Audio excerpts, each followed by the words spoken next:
Hisu pakai pini ahi ai ho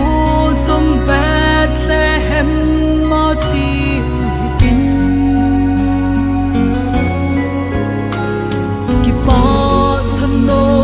in lem u ten an min a theng in on lo pi hisu in ma nu ha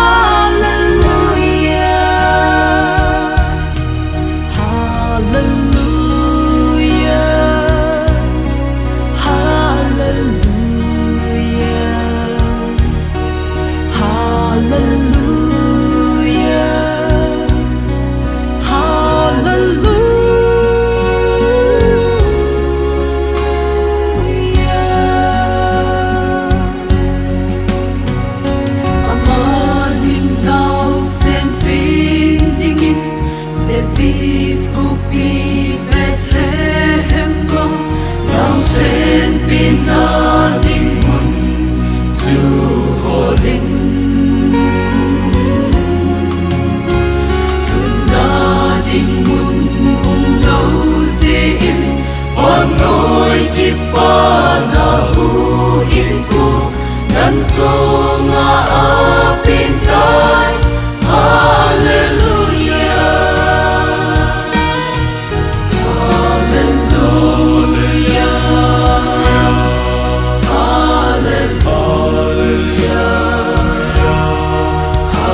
Vata zu a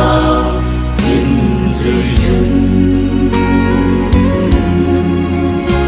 Sana beko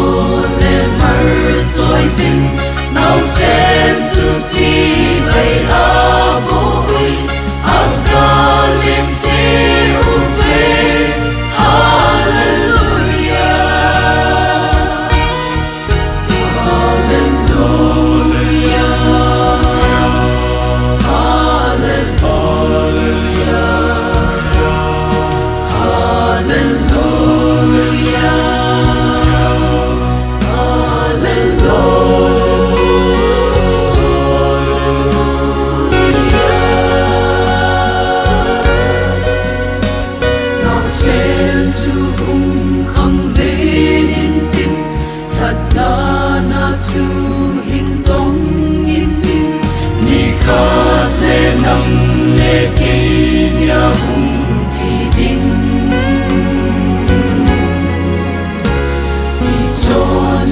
Nào tôn mong ta tình